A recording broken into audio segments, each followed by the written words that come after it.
Bonjour à tous et bienvenue sur le plateau de Face au territoire, aujourd'hui en direct sur TV5 Monde. Une émission qui est réalisée avec, vous le savez, Ouest France, Nice Matin, France Antilles, La Montagne et 20 minutes qui sont nos partenaires. Et puis mon invité ce matin, c'est Chloé Morin. Bonjour, vous êtes politologue. Bonjour Chloé Morin. Vous avez écrit un livre qui s'appelle « On a les politiques qu'on mérite ». C'est chez Fayard, on le voit d'ailleurs actuellement sur l'écran. A-t-on eu le débat que l'on méritait ? Je dirais oui, sans doute. Disons que, à mon avis, chacun aura vu midi à sa porte dans ce débat.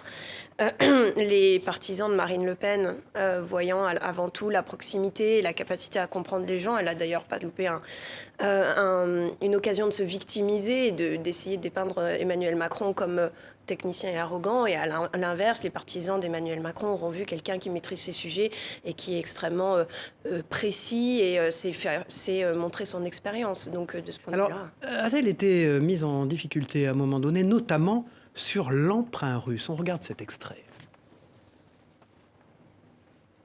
Vous ne parlez pas à d'autres dirigeants, vous parlez à votre banquier quand vous parlez de la Russie. Emmanuel Macron, parce que il a accès à l'intégralité des informations des services français, sait pertinemment que ce qu'il dit est faux. Il sait pertinemment que je suis une femme absolument et totalement libre. Qu'est-ce que vous avez pensé de cet extrait ? Cet extrait était très intéressant parce que, d'un côté, il est vrai que Emmanuel Macron la met sans doute en difficulté sur un point qui est essentiel parce qu'il touche à la souveraineté qu'elle est censée incarner. Je suis une femme libre. Et elle réplique, et puis juste un peu plus loin, elle dit, vous savez, quand les Français vont emprunter de l'argent, ils savent que c'est pas évident. Donc elle ramène sa propre situation à la situation des Français, et notamment des Français modestes qui peuvent avoir des difficultés avec leur banque. Et donc là encore, en fait, je pense que les partisans d'Emmanuel Macron y auront vu une réplique qui fait mouche.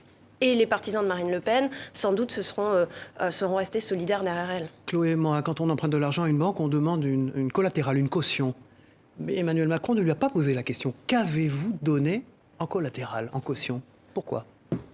Mais je pense qu'il n'est pas allé au bout de sa critique.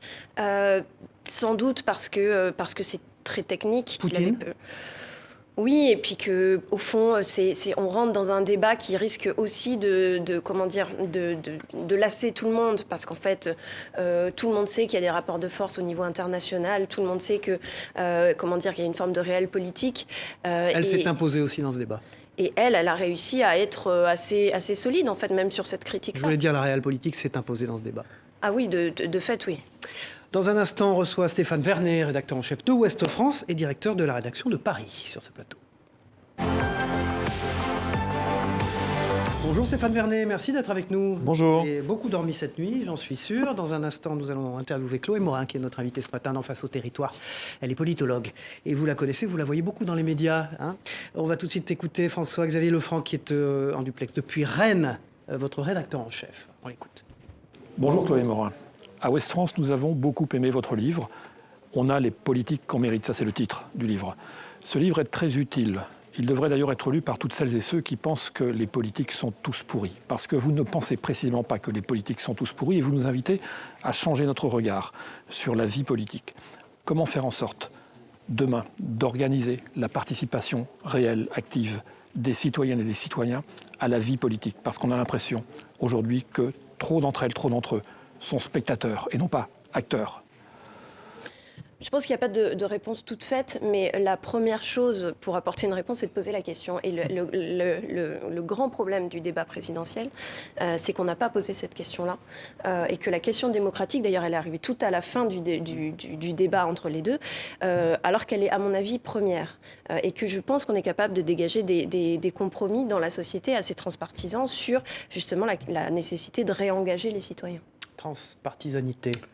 Je vous ai entendu au cours du liminaire sur le fait que finalement, si je comprends bien, pour vous, hier, tout le monde a gagné. On est dans une espèce de match nul entre Emmanuel Macron et Marine Le Pen. Du coup, à quoi ça sert ce genre de débat ? C'est un exercice très convenu, au fond. Je pense que, finalement, ce qu'il faut interroger, surtout, c'est autant la politique que les médias qui sont interrogés dans cette élection. Parce que ce que l'on voit depuis 10 jours, un peu plus, que la campagne du second tour a commencé, c'est que les intentions de vote changent un peu, mais pas beaucoup. alors que les médias ont fait de manière quasi unanime un travail de décortiquer le programme de Marine Le Pen, etc. Donc on voit bien qu'une partie des électeurs ne sont plus perméables ni au message des politiques ni au message des médias. Mais et c'est apparemment, ça qui est très intéressant. à 3 jours du second tour, il y a encore beaucoup d'indécis. Quasiment un tiers des électeurs se disent indécis. On pourrait imaginer qu'un grand débat comme celui-ci puisse permettre aux uns et aux unes de changer d'avis avant le scrutin. Bah, ça a été C'est déjà arrivé? La dernière fois, Marine Le Pen s'est humiliée et sans doute que ça a participé à amplifier la victoire d'Emmanuel Macron. Et là, ce sera le cas pour vous, après le débat auquel vous avez assisté? Moi, je pense pas. Alors, c'est vrai qu'il va falloir regarder finement, pour ce qui est des hésitants, si ça a fait basculer certains. Mais je pense que chacun a surtout consolidé son propre camp hier, parce que chacun a joué sur son propre terrain. Emmanuel Macron sur la compétence, sur l'expérience, Marine Le Pen sur le ressenti, la proximité. Et je pense que du coup, c'est match nul en quelque sorte, parce que chacun s'est adressé à son auditoire. Stéphane Verneuil, je vous propose qu'on regarde un extrait, celui de la souveraineté. Chloé Morin, ce drapeau européen, elle lui reproche d'avoir évidemment enlevé le drapeau français et l'avoir remplacé par le drapeau européen pour lancer la présidence de l'Union européenne. C'était un moment fort. On l'écoute, on regarde. Permettez-moi de dire à Emmanuel Macron qu'il n'y a pas de souveraineté européenne car il n'y a pas de peuple européen. J'ai bien compris que vous souhaitiez remplacer la souveraineté française par la souveraineté européenne. Vous l'avez fait d'ailleurs symboliquement en remplaçant le drapeau français sous l'Arc de Triomphe par le drapeau européen. Là, c'est un moment où elle marque un point. Là, c'est un moment où elle marque un point, parce que de fait, même les plus pro-européens ne sont pas pour une dilution totale de la France dans un grand tout européen dont on sait que les peuples sont très différents. Donc oui, elle marque un point, et elle parvient quand même sur l'intégralité du débat à ne pas trop avoir l'air anti-européenne. Parfois, elle donne des gages, y compris d'ailleurs sur l'attitude de Macron. C'était un de ses buts pendant ce débat, qu'elle ait l'air pas trop anti-européenne. Elle voulait corriger cette image? Oui, je pense qu'elle voulait surtout pas faire peur. Ouais. Donc parfois, d'ailleurs... Et ça, elle a réussi pour vous? Oui, parce que à certains moments même, il pouvait y avoir des commentaires sur les réseaux sociaux en disant « elle se défend pas assez ». Je pense que c'était un parti pris. Elle voulait vraiment pas avoir l'air agressive. Elle voulait avoir l'air inoffensive, entre guillemets. Et de ce point de vue-là, quitte du coup à pas assez se défendre alors que Emmanuel Macron portait des attaques assez rudes. Donc je pense que de ce point de vue-là, elle y est parvenue assez bien. On sait que dans ce genre d'exercice, ce qu'on appelle la communication non verbale pèse beaucoup plus que ce qui est dit réellement. Oui. Dans les attitudes, les intonations ou les petites phrases, comment est-ce que vous situeriez l'un et l'autre ? Je pense que Emmanuel Macron s'est moins maîtrisé qu'anticipé, parce qu'il avait des attitudes qui parfois étaient condescendantes à son égard. Il avait des manières d'asséner certaines réponses ou de remettre professoral, dit-on. Oui, professoral, assez. Ce matin. De dire ça c'est faux, etc. Et même la manière dont il se tenait avait l'air assez peu respectueux. Oui, c'est ça. Par moments, on sentait qui n'avaient finalement assez peu de respect pour son adversaire. Et ça, pour je trouve que c'était manifeste. Et sur Marine Le Pen, on voyait en fait qu'elle était, surtout d'ailleurs au début, sa première tirade, qui sur le fond est très bonne parce qu'elle part du peuple français, ce qui est assez malin. On voit finalement qu'elle tâtonne un peu, qu'elle est très tendue au fond. Et c'est l'image qu'elle aura renvoyée tout au long du débat. C'est que finalement, elle maîtrise quand même pas autant ces sujets que lui. Et il y a une différence de niveau qui est assez conséquente. Il a été président de la République pendant 5 ans. Oui, bien sûr. Déjà, il l'a dominé techniquement il y a 5 ans, mais là on voit bien que voilà. Et à l'arrivée, finalement, on est dans la même affiche que celle de 2017, un président un candidat qui apparaît un peu arrogant ou voire méprisant, et une autre un peu hésitante, voire incompétente. Finalement, les images, même s'il y a eu des efforts et un travail très fort des deux côtés et l'expérience, les images restent les mêmes. Oui, même si je pense vraiment que dans l'image que les Français avaient de Marine Le Pen il y a 5 ans, il y avait beaucoup plus cette hargne, cette dureté qu'aujourd'hui, qui est quasiment gommée, qu'elle a réussi à gommer avec toute sa campagne depuis septembre sur les réseaux sociaux, etc., beaucoup plus souriante et beaucoup plus douce. Et que Emmanuel Macron, entre-temps, il est devenu quand même le président de toutes les petites phrases qui ont fait qu'il était considéré comme méprisant et arrogant. Stéphane Vernet, Chloé Morin, qui est notre invitée, la politologue, ce matin pour commenter ce débat d'hier soir. Chaunu, qui est dessinateur, collaborateur bien connu de Ouest France, a une question à vous poser sous forme de dessin et d'incitation au vote. On le regarde. Bonjour. Ceux qui espéraient une résurrection de la vie politique française à Pâques ont été déçus. Pas de surprise dans les urnes, dans les urnes. Nous aurons donc le même face-à-face qu'en 2017. Enfin, ça devient une habitude. Tous les 5 ans, vous avez vu, le coq, emblème de la France, est remplacé par un castor, car le mot d'ordre, c'est faire barrage. Mais si barrage il doit y avoir, eh bien c'est pour contraindre les pêcheurs à la ligne à aller voter. Alors la question que je pose, est-on condamné, élection après élection, à voir se dessiner une France qui se fracture entre les métropoles de la mondialisation heureuse et les territoires abandonnés, tout ça sur fond d'une abstention galopante. Et pour conclure, dimanche, votez pour qui vous voudrez, mais dans cette période difficile que traverse l'Europe, allez voter. Stéphane Vernet. Est-ce que vous considérez que le débat auquel on a assisté hier soir est encore une bonne formule, alors que la campagne présidentielle à laquelle on assiste est dominée par le numérique? On est à l'époque de TikTok, des Twitch Live. Est-ce que ça marche encore, ce genre de choses? La métaverse. Oui, je pense que pour le coup, les audiences sont encore importantes. Donc ça montre bien qu'il y a une forme, ça fait partie du narratif, en fait, du récit de la campagne. On attend ce moment comme une espèce de combat de catch. On a une fascination pour ça, mais pas uniquement pour le débat présidentiel. Il y avait le débat entre Zemmour et Mélenchon qui avait fait un carton d'audience. Donc on aime ces moments-là parce qu'on aime la politique. Non, ce qui aura manqué, c'est des moments de confrontation avec le public et avec les journalistes, notamment côté Macron. D'interactivité, comme on dit. Oui, voilà, c'est ça. La une de Ouest France, Stéphane Vernet. Le débat, évidemment, en fait, deux visions si opposées entre Emmanuel Macron et Marine Le Pen. Et vous continuez votre tournée des candidats On l'un continue, à l'autre. oui. Vous rejoignez Marine Le Pen dans quelques minutes. Ce matin, et on voit Emmanuel Macron en même temps. Voilà, Stéphane Vernet, rédacteur en chef et directeur de la rédaction à Paris de Ouest France. Merci d'avoir été avec nous ce matin. Dans un instant, Denis Caro, qui dirige les rédactions du groupe Nice Matin sur ce plateau. Bonjour Denis Caro, merci d'être avec nous. C'est Chloé Morin, politologue, qui est notre invité politique aujourd'hui, j'allais dire, pour commenter ce débat du deuxième tour des élections présidentielles. Notre partenaire Centre France La Montagne, et c'est Florent Buisson aujourd'hui, qui est depuis Orléans, journaliste à La République du Centre, a une question à vous poser. C'est le troisième tour de cette présidentielle. On l'écoute. Chloé Morin, bonjour. Le débat l'a encore démontré, ce sont deux France qui s'affrontent. Cette polarisation ne va-t-elle pas rendre plus délicat l'établissement d'une majorité claire lors des prochaines législatives de juin, ou même l'établissement d'une majorité tout court ? Alors je pense que la force de nos institutions, c'est aussi d'ailleurs leur principal défaut, c'est de parvenir coûte que coûte à former une majorité à partir d'une minorité dans les urnes. Et je vois assez difficilement comment, après une victoire d'Emmanuel Macron, il n'obtiendrait pas une majorité. Alors peut-être pas une majorité très large comme il a eu la dernière fois, peut-être une majorité composite avec des alliés, mais j'ai du mal à voir les Français déroger à la règle qui s'est imposée depuis l'instauration du quinquennat et le fait que les législatives suivent. Au fond, je pense qu'il aura une majorité, mais que pour autant, est-ce qu'il sera facile de gouverner? Non. Denis Caro. Chloé Morin, en cas de réélection d'Emmanuel Macron, à quoi pourrait ressembler cette majorité? On est dans une situation très différente de celle de 2017. Il y avait La République En Marche, le MoDem. Aujourd'hui, il y a Horizon, il y a Territoire de Progrès.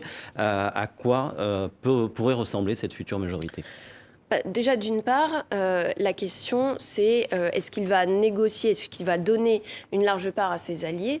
Il y avait le MoDem, il y a Horizon, il y a Territoire de Progrès, etc. Est-ce qu'il va accepter qu'ils concourent sur leur propre couleur ou pas? À mon avis, non, parce que tout simplement, Emmanuel Macron, c'est un grand traumatisé des frondeurs du quinquennat Hollande. Et donc, forcément, il a cette obsession depuis son premier quinquennat d'avoir une majorité qui soit homogène et qui soit à sa main. À partir de là, pour ce qui est des oppositions, on sait que généralement, aux législatives, il y a une très très forte mobilisation. Et donc, nécessairement, ça sera très difficile pour les oppositions d'obtenir une majorité comme Jean-Luc Mélenchon le souhaitent, par exemple. Alors, dans l'hypothèse inverse, si Marine Le Pen est élue, la question se pose aussi. Il y a 5 ans, le FN avait obtenu seulement 8 sièges aux législatives. Est-ce à dire qu'elle va être contrainte, Marine Le Pen, de former une coalition avec l'équipe Zemmour? C'est l'objet d'une tribune qui a été publiée hier, d'ailleurs. Je pense que, pour le coup, ce qui est entamé entre Marine Le Pen et Éric Zemmour, c'est un peu une lutte à mort. Tout dépend, en fait, de l'avenir. L'intérêt politique ne primera pas, c'est ce que vous dites? Oui, c'est-à-dire que si elle souhaite remettre ça dans 5 ans en se disant « ce score était honorable, je peux gagner dans 5 ans », je pense qu'elle a intérêt à asphyxier Éric Zemmour parce que c'est une concurrence. Et dans ce cas-là, elle n'a pas intérêt à lui laisser le moindre espace. Éric Zemmour tout seul, il n'aura jamais un seul député. Alors, elle n'en aura pas beaucoup. Enfin, elle peut, justement, elle a cette force aujourd'hui, qui est la même force que Mélenchon vis-à-vis du reste de la gauche, d'asphyxier la concurrence. Donc, de ce point de vue-là, je pense que ça sera quand même difficile pour elle d'obtenir un grand nombre de députés. Et c'est un problème. C'est un problème quand on voit le poids que Jean-Luc Mélenchon peut avoir dans les urnes, le poids que Marine Le Pen a eu dans les urnes. Se satisfaire qu'il n'ait qu'une poignée de députés, ça finit par poser problème. On l'a vu avec les Gilets jaunes, au fond. Alors Jean-Luc Mélenchon, justement, il est persuadé, lui, de pouvoir renverser la table après le second tour. Il parle d'un troisième tour, il demande aux Français de l'élire Premier ministre. Est-ce que c'est une hypothèse qui est réaliste d'une manière ou d'une autre ? Je pense que ça va être très compliqué parce que même si on additionne les scores de Mélenchon plus de ses potentiels alliés, il faut savoir qu'avec le seuil de qualification à 12,5% des inscrits, avec un taux de participation à 50% à peu près, vous devez faire au moins 25% pour vous qualifier. Donc la grande question, c'est ce qui va être capable de surmonter les rancœurs du passé et de créer une alliance très large à gauche. Alors le PS bouge un peu puisque il a donné son accord hier soir à des discussions. Est-ce que ça peut aider ? Ça peut aider du côté du PS, parce qu'au fond, le PS, aujourd'hui, joue sa survie. Il peut ressortir du Parlement sans un seul député, s'il n'a pas d'accord avec le reste de la gauche. Mais le problème, c'est Jean-Luc Mélenchon. C'est qu'on voit bien qu'il règle des comptes avec le Parti socialiste et que la volonté de dialoguer avec eux n'est pas du tout la même que celle dont il peut faire preuve, par exemple, à l'égard des écologistes, dont on peut imaginer qu'il y aura un accord avec eux assez facilement. Alors, à droite, le groupe des Républicains dispose aujourd'hui de 101 députés. Est-ce que LR peut limiter la casse après la catastrophe du premier tour et le score calamiteux de Valérie Pécresse, notamment grâce à son implantation locale ? L'implantation locale va jouer. Et de toute façon, il y a 2 phénomènes qui vont jouer en faveur de LR pour limiter un peu la casse. D'une part, le fait que son électorat vote alors que l'électorat de Mélenchon ou de Marine Le Pen vote moins. C'est quand même des personnes plus âgées, plus éduquées, donc qui ont tendance à quand même aller aux urnes, y compris pendant les législatives. Et le deuxième élément qui plaide plutôt en faveur de LR, c'est qu'il n'y aura plus la dynamique du vote utile au point où on l'a connu au premier tour des présidentielles. Donc on peut imaginer que certains électeurs LR qui s'étaient portés sur Emmanuel Macron en se disant il faut faire barrage à Mélenchon par exemple, se disent je vais voter pour mon député LR que je connais, etc. Néanmoins, avec un score tel que l'a obtenu Valérie Pécresse, je pense qu'il va y avoir des pertes très très lourdes. Alors Emmanuel Macron a expliqué qu'il voulait fonder, je cite, un grand mouvement politique d'unité et d'action. Nicolas Sarkozy, de son côté, appelle à un grand rassemblement. Est-ce qu'une coalition, c'est imaginable en France ? Oui. Est-ce qu'on ne change pas de République ? On change de culture politique. Pour le coup, c'est la 6e République voulue par Mélenchon, au fond ? Oui, c'est ça. C'est-à-dire qu'on n'est plus dans une logique de caporalisation de l'Assemblée par le président de la République. Le Premier ministre devient le patron, c'est ce qu'il faut expliquer aux Français. C'est ça, et de négociation projet par projet. Il n'y a rien dans les institutions qui l'empêche. Néanmoins, on voit bien que ça n'est jamais la volonté, évidemment, du gouvernement. Oui, mais et les du Français président de ont la République. adoré la cohabitation, au fond, les 2 cohabitations qu'elles ont vécues. Ils l'ont adoré, donc il y a un marqueur fort.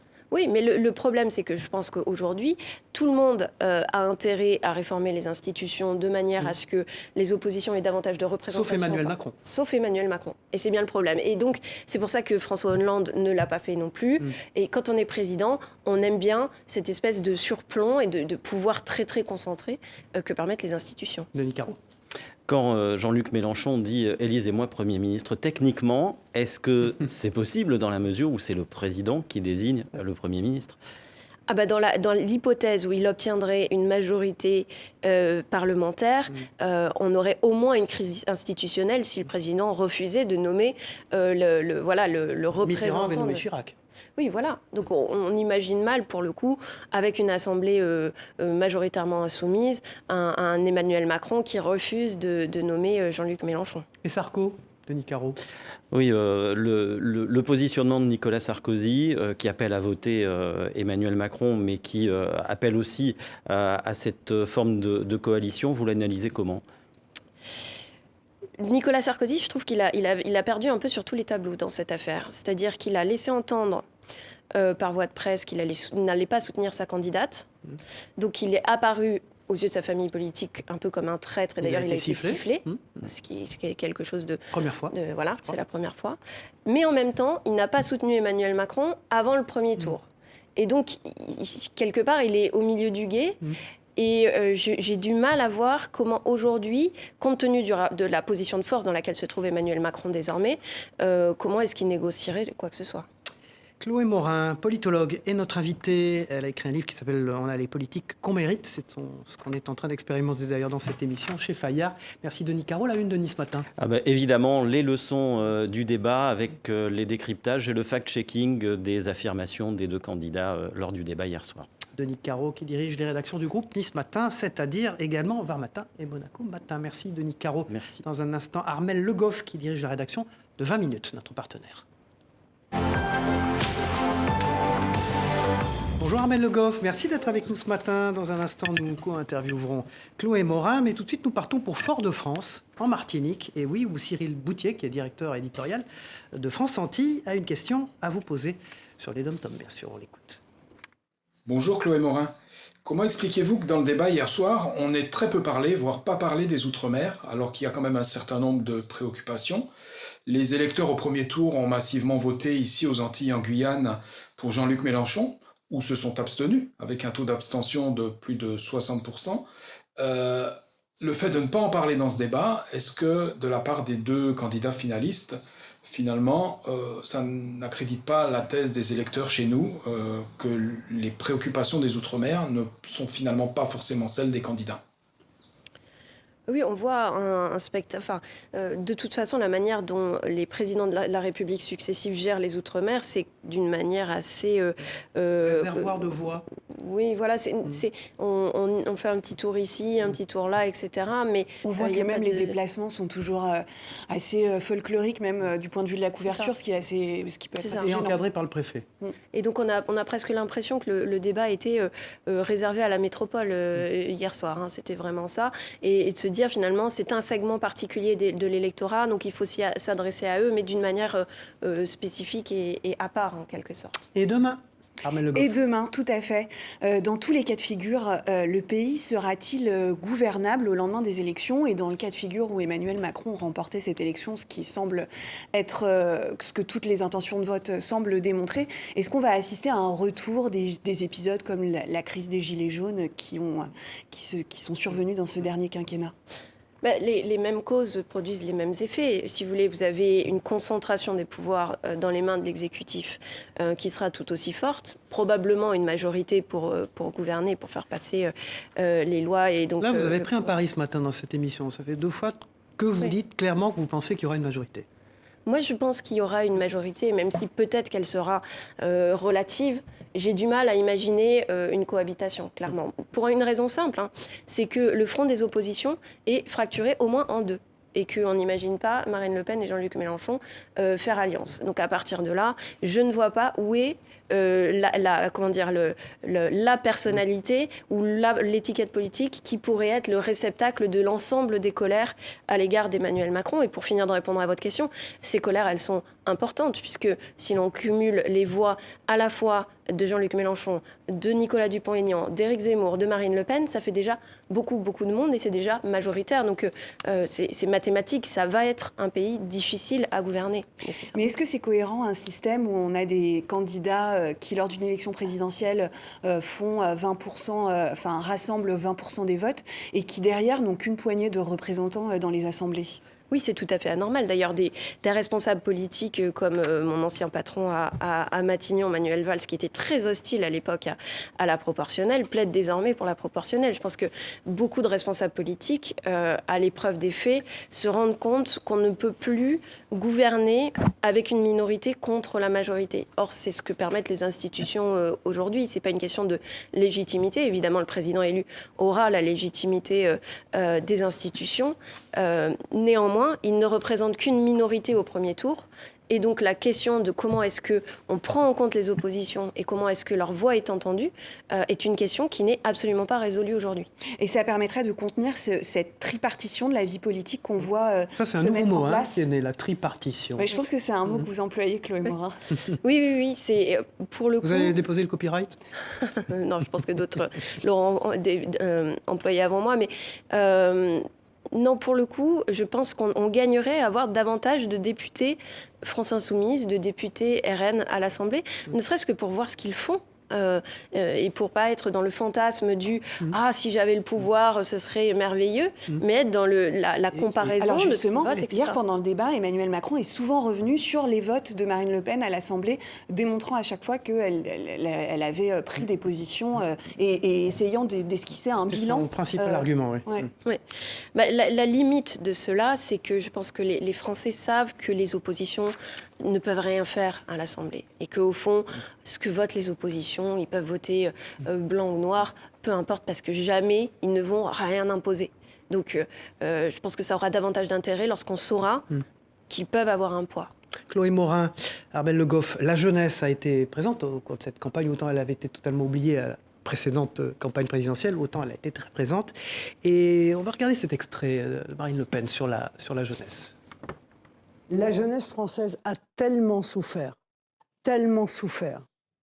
dans les 2 dernières années et demie, privée de liens sociaux, privée de leur famille bien souvent, privée de leur petit boulot, donc jetée dans la précarité, développant des problèmes psychologiques pour certains lourds, parce qu'ils ont très très mal vécu évidemment la crise sanitaire.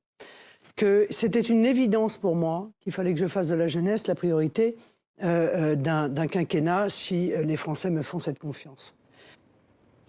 Parler aux jeunes, c'est aussi parler aux plus âgés. Moi, c'est ce qui me frappe, c'était la technique... à leurs parents et leurs grands-parents. À leurs parents et leurs grands-parents, qui s'inquiètent beaucoup. Et c'était déjà la technique de François Hollande en 2012, quand il avait fait le contrat de génération. Ce truc qui n'a jamais marché, mais que les gens trouvaient génial, parce que justement, il y avait cette idée de on va enfin quelque chose pour les jeunes. Or, le problème de Marine Le Pen, c'est pas tellement le vote des jeunes, c'est le vote des plus âgés. Donc pour moi, quand elle parle de ça, évidemment, elle énonce une vérité, c'est-à-dire qu'elle est quand même, elle montre sa capacité à comprendre ce que vit le pays, mais aussi elle parle aux plus âgés, qui est quand même un électorat beaucoup plus compliqué pour elle.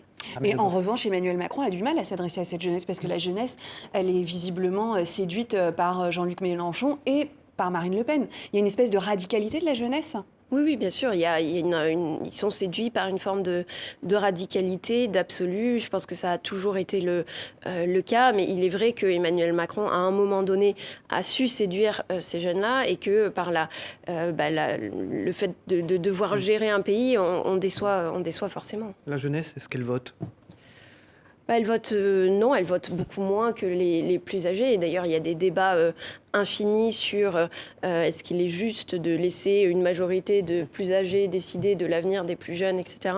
Après, c'est des débats philosophiques, mais de fait, on a un conflit générationnel quasiment dans cette élection. Les jeunes n'ont pas du tout voté comme les plus âgés. C'est flagrant. Ils ne choisissent pas le même destin et la même vision que ce que choisissent leurs parents et leurs grands-parents. Ils ont 20 minutes. Oui, la une de 20 minutes, c'était donc le débat ou la débâcle.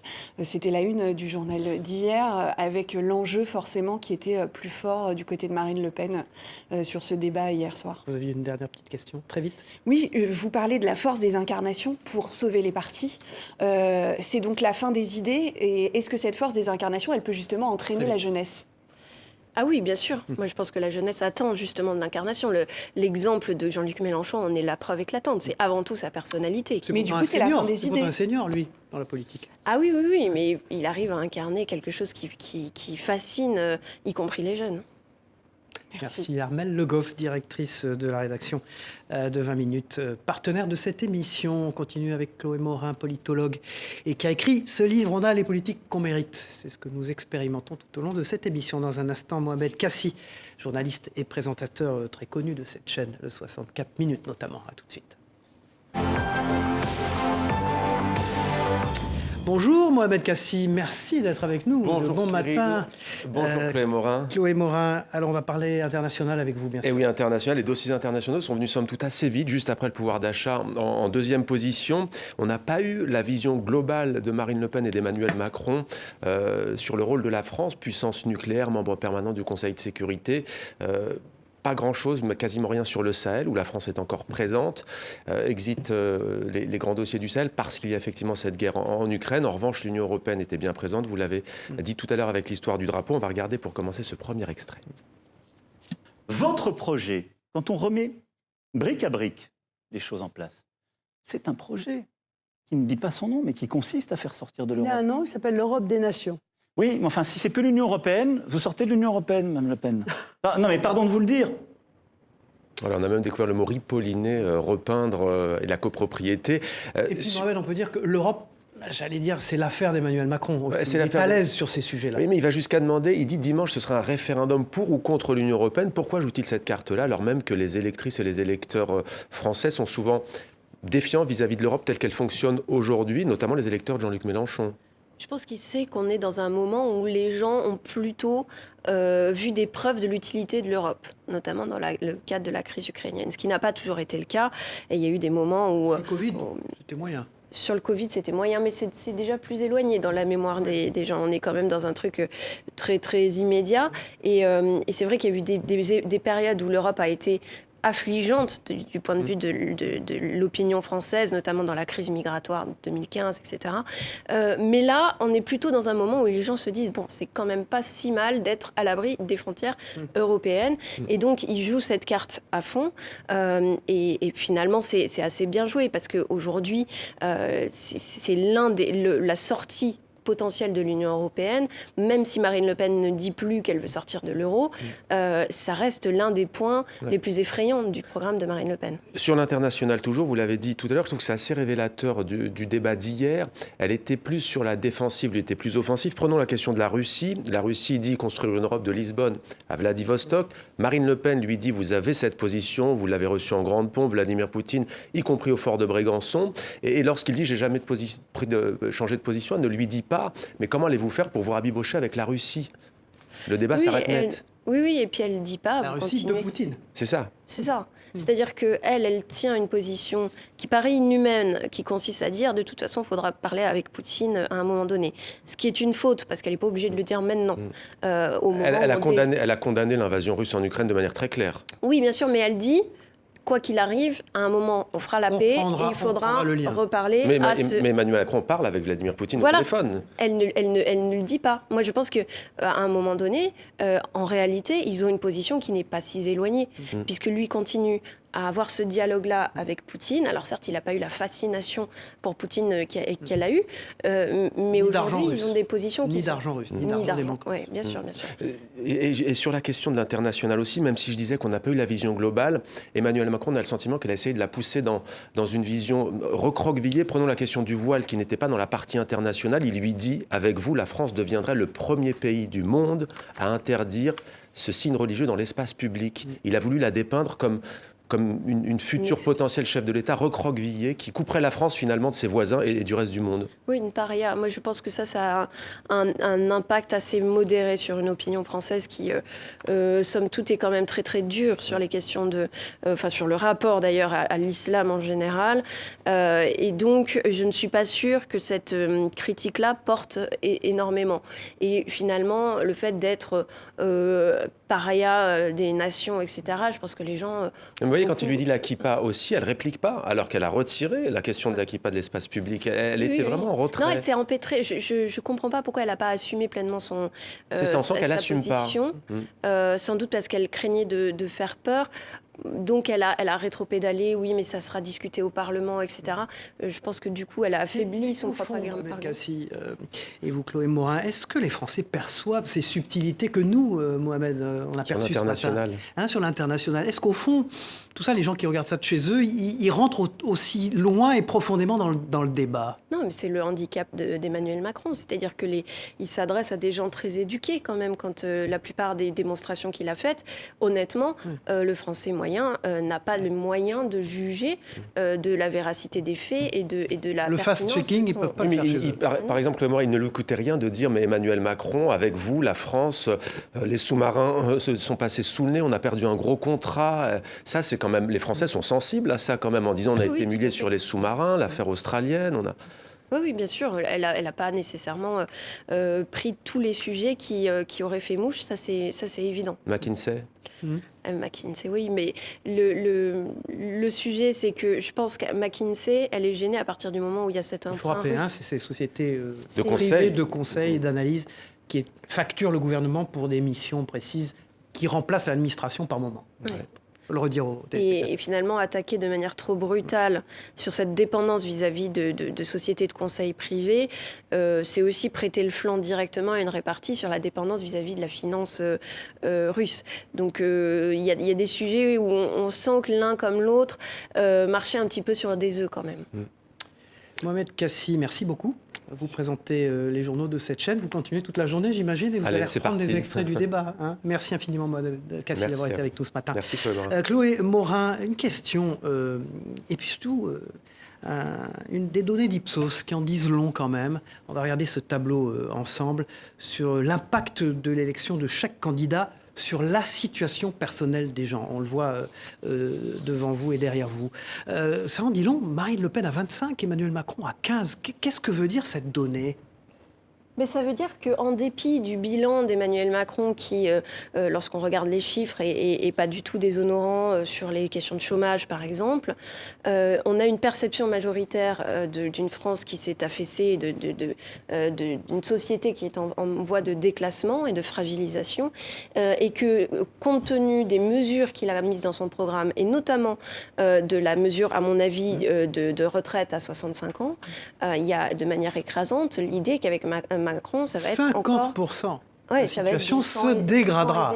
Donc, est-ce que ça peut jouer, ça, j'allais dire, dans le réflexe de l'isoloir, dans l'urne, au dernier moment, là, au tout dernier moment? Ça explique une bonne partie de l'abstention. C'est-à-dire que je trouve qu'il y a beaucoup de gens aujourd'hui qui disent, bon, Marine Le Pen, c'est pas mes valeurs, mais au fond, franchement, le pays serait pas pire. Notre situation serait pas pire. On a encore un peu honte de voter pour elle. On s'en vante pas. C'est une des grandes questions. C'est-à-dire que, par exemple, on ne sait pas si les sondeurs mesurent bien les reports de vote Mélenchon sur Marine Le Pen. Parce que quand vous venez de la gauche, c'est quand même très difficile d'expliquer que vous allez ensuite voter Marine Le Pen. Donc ça reste une question. On ne le saura que dimanche. Mais de fait, je trouve qu'elle s'est quand même en grande partie dédiabolisée, mais que globalement, cette espèce de... il y a de plus en plus de gens qui plutôt disent c'est la peste ou le choléra, et donc on ne choisit pas. C'est plutôt ça l'effet que ça a aujourd'hui, plutôt que de générer un enthousiasme en faveur de Marine Le Pen et contre Emmanuel Macron. Et ces données Ipsos, on sait au fond que les Français ont ce pessimisme ancré en eux-mêmes. Ça le révèle ou on le savait ? Non, c'est de plus en plus marqué. Ces chiffres disent l'immense échec d'Emmanuel Macron, qui est un échec, subjectif. C'est-à-dire que il a réussi à inverser un certain nombre d'indicateurs économiques, mais il n'a pas réussi à inverser les perceptions. Et ça, c'est beaucoup plus difficile, évidemment. Donc après, on peut mépriser les perceptions des gens en disant arrêtez de vous plaindre, etc. C'est un autre débat. Mais ce qui est fou, c'est que c'est quelqu'un qui a été élu pour restaurer la grandeur de la France et la confiance en elle de la France. Et on se rend compte, en fait, qu'une grande partie des Français considèrent qu'ils sont affaiblis avec ce président. Chloé Morin, politologue, on a les politiques qu'on mérite chez Fayard. Et on a eu le débat qu'on a mérité pour terminer ce débrief ? Je pense que oui, c'est-à-dire un débat qui en aura énervé plus d'un, ou en tout cas n'aura pas changé fondamentalement non plus les choses. Merci Chloé Morin, merci Mohamed Kassi. On se retrouve jeudi prochain, les programmes continuent, les vôtres d'ailleurs, vos journaux télévisés dans un instant sur TV5 Monde. Cette émission a été réalisée avec Ouest France, Nice Matin, France Antilles, La Montagne, 20 minutes. Et je remercie Thierry Barbedette et Vanessa Chahen qui ont coordonné et coproduit cette émission avec nous ce matin. Au revoir à tous et bonne journée.